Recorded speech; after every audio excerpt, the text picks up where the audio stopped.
Kennedy Banks. And I'm Brandon Winstead. And welcome to WETV. Well, we are now on week 3 of being at home. I can't believe we've been out of school for this long. Yeah, I really miss school, my friends, and my teacher. Well, your teachers are missing you too. Let's hear what they have to say.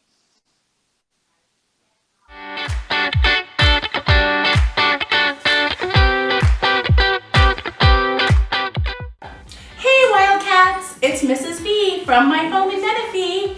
My kids and I are working on this big project, but before we started, I said we can't do this, we don't even know how.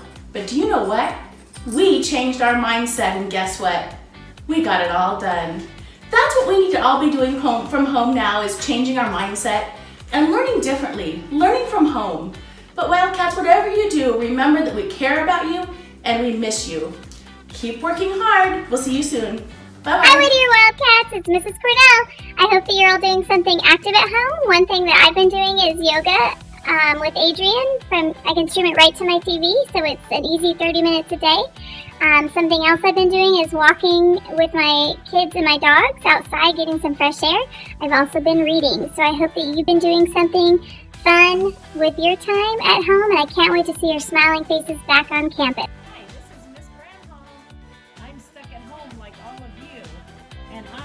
Taking this time to exercise. So you should do that too.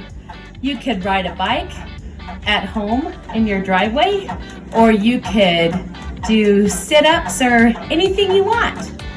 I want to tell all my friends I miss them and that there's many things you can do. Get your mind thinking.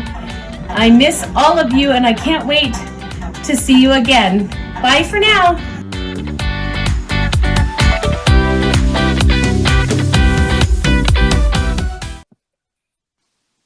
Well, thanks, teachers. We sure miss you too. Hey Brandon, we don't want anyone to forget our regular routines. So let's go ahead and do the Pledge of Allegiance. Wherever you are, go ahead and stand for the Pledge of Allegiance. Place your right hand over your heart. Ready, begin. I pledge allegiance to the flag of the United States of America and to the republic for which it stands, one nation, under God, indivisible, with liberty and justice for all. Please remain standing for the Whittier Wildcat Pledge. Ready? Begin. I am a Whittier scholar. I am respectful. I am responsible. I am safe. I always do my best, and I strive for excellence. Thank you. You may be seated. So Kennedy, now that it's April, we have a new survival skill, right? Yes, Brandon, we do. It's showing respect. Even though we're not at school, this is a skill you are hopefully practicing while you're at home. Hey Kennedy, do you remember the cartoons WETV showed last year when we talked about this skill? I think we should show those again. Okay, Brandon. Sounds good. Step 1. Obey a request to stop a negative behavior. Let's see how Goofy handles this.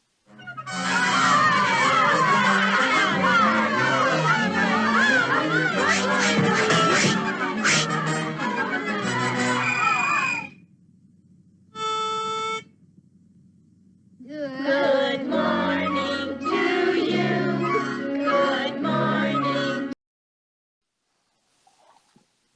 Way to go, Goofy! And step 2. Do not tease, threaten, or make fun of others. Again, Goofy. Have you heard the one about...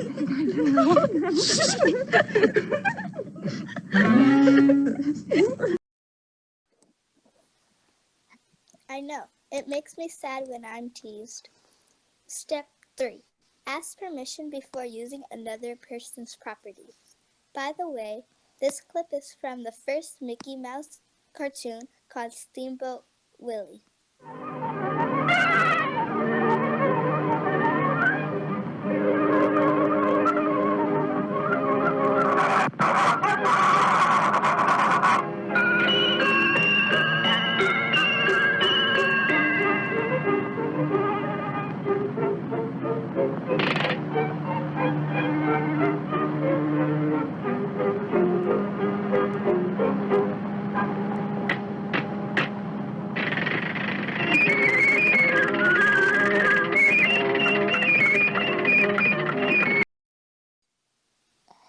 Those goats. They never ask for permission.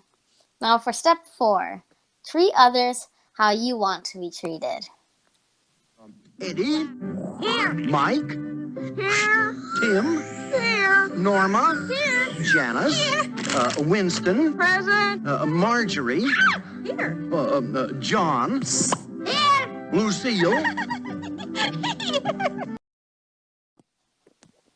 Wow, those students are not treating each other kindly. Please make sure you think before you act.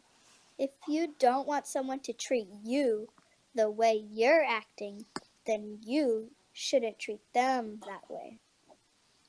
That's very true. Now for our joke of the week. Let's head over to Alberto from Mr. Packham's class. Do you know why you can't trust tacos? Why? Because they always spill the beans. Knock knock. Who's there? Cargo. Cargo who? Cargo. Vroom vroom. Thanks for those jokes, Abril. Yes. Now Molly Newborn sent us our interesting fact for the week. Molly? Hi, Molly. What's one interesting fact you can share with us? One interesting fact about me is that I do acting class. Awesome. How are you doing acting class during the social distancing? I do it on Zoom. Awesome. And what is something you have learned during your acting classes? To use emotion.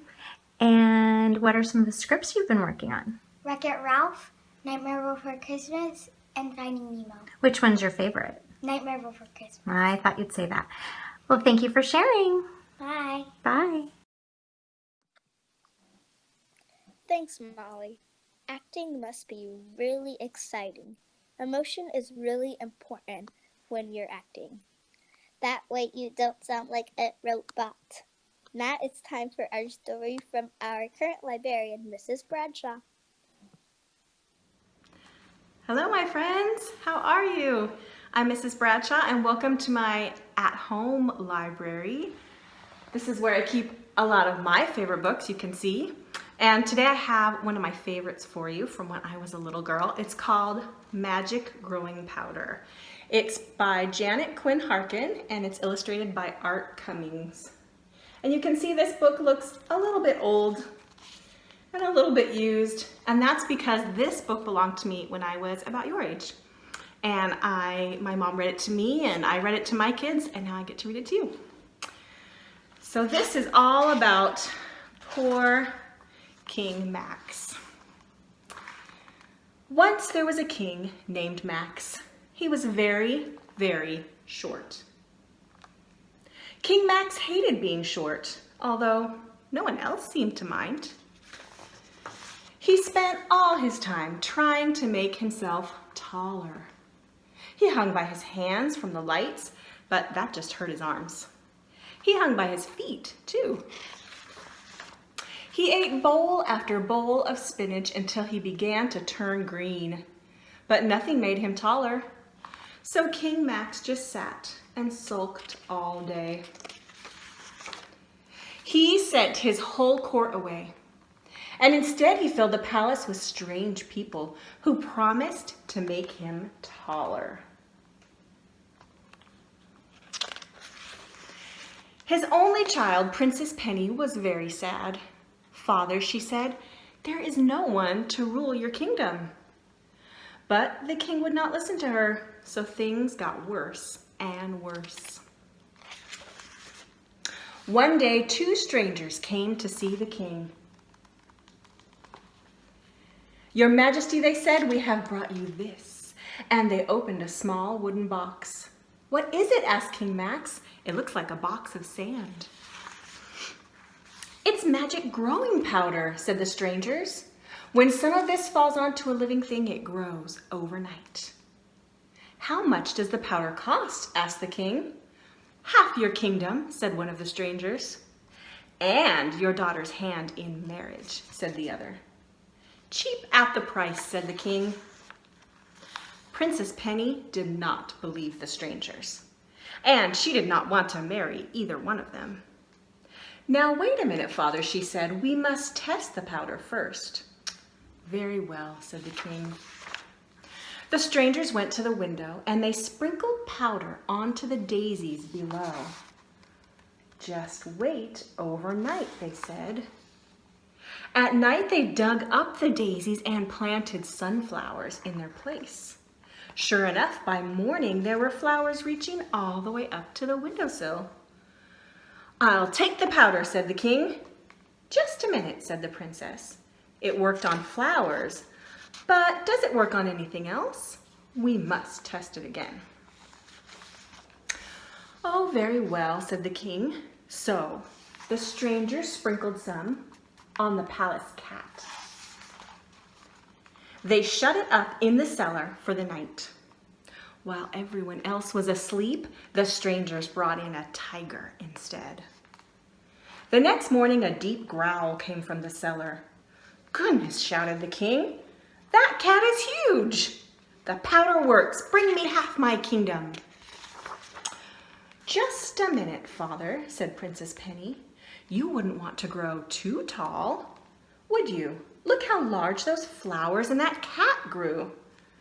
Try the powder on these men first. Then we shall know the correct dose for a person."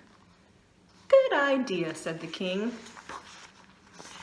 But the strangers didn't think so. They looked unhappy when the king sprinkled powder on their heads. They looked unhappy when the guards locked them in the room for the night. But in a few minutes, they fell asleep. "So far, so good," said Princess Penny. She had put a sleeping powder in their wine. When all was quiet, she crept out of the palace and called together all the carpenters and all the tailors and all the shoemakers. They made 2 tiny beds, and they made very tiny shoes. They made tiny clothes, and they lowered the ceiling. In the morning, when the 2 strangers woke up, their feet were hanging over their beds. They leapt up and banged their heads on the ceiling. They tried getting dressed, but all their clothes were much too tiny. "Help! Help! We've turned into giants!" The strangers screamed and leaped out the window, and they were never seen again. Princess Penny told her father what she had done. "What a fool I have been," he sighed. "I should quit right now and let you be queen." "Rubbish," said Princess Penny. "Being short doesn't matter. You can be a good king if you try." So King Max called back all the court. He worked so hard at being a good king that he didn't even have time to notice that he was short. And what's more, his people didn't notice he was short either. And now he's happy being who he is, and he has a sign that says, "Short is beautiful." Well, thank you for letting me read to you today, my friends. I hope you're all doing well. I hope that you keep reading and keep thinking and keep learning and keep having fun while we're away from school. And I can't wait to see you all again at our Whittier Library when we get back. See you later, guys. Thanks, Mrs. Bradshaw. Don't forget to keep reading at home over the break.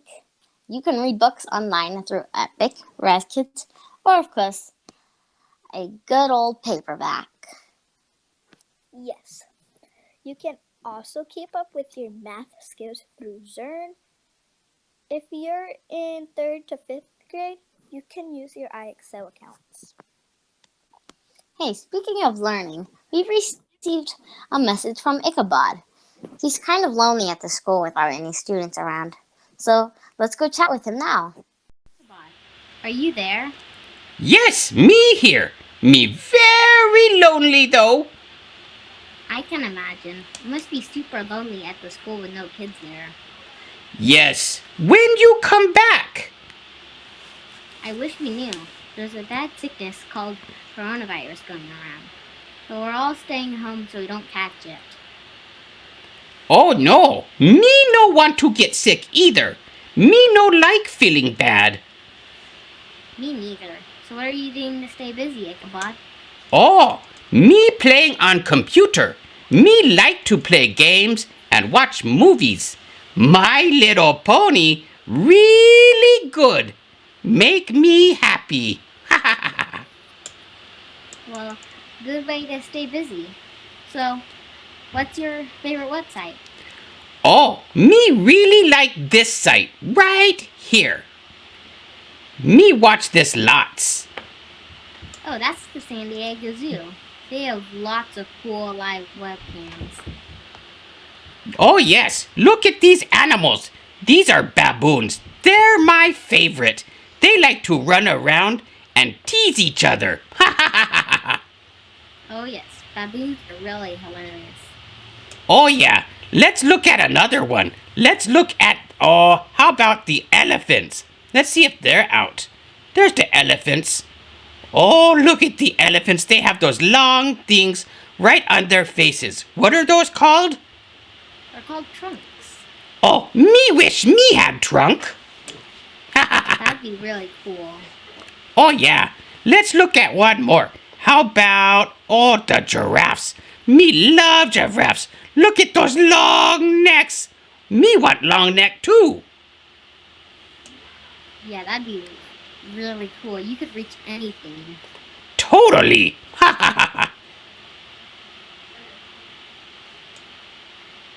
Well, me think it's time to go. Me, time to take a nap. Well, thanks for showing us, Ichabod. Oh yes, me miss you. We do too. Okay, talk to you later. Bye-bye. Thanks, Ichabod. If you want to visit the San Diego Zoo website, just do a Google search for San Diego Zoo webcams. Now, if you remember, last week we had Professor Fizzy Fingers do a demonstration on buoyancy. He was showing us how things float. He challenged us to build a boat out of common household items, just like these two wildcats did here. If you haven't built your boat yet, do so now. Get creative and have fun with it. Well, I was so busy reading and doing math that I forgot to make my boat. I'm going to have to work on that today. Then I'll have my mom email a picture to Mr. Packham. Me too. Now, before we sign off for the week, guess what? What? Juan Brown in Mrs. Escobedo's class is at it again. He sent in a video of himself doing another experiment. Just remember, don't try this at home. His dad was here to help out. Mittos? Mittos. What's up, guys? We're going to put this in here and it's going to explode the whole world. Eat one, guys. Yeah. No job's done until you drink it.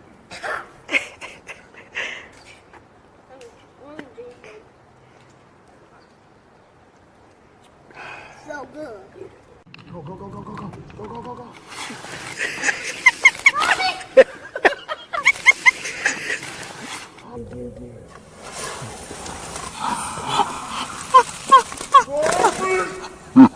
It exploded in my face. Oh my god, it exploded in my face. Can we do it again? That was awesome. Now let me challenge you to hop on Google and find out why the soda exploded. Like that when he added the Mentos. It's a pretty cool process. It Sure I was. Well, that wraps it up for this week. Now, next week is spring break. I know it's not going to seem much different from what we're doing right now, but we hope you have an amazing break and a happy Easter. Thanks for watching WETV. Have a fantastic day and enjoy What's Up Whittier coming up right now. Stay safe and stay at home.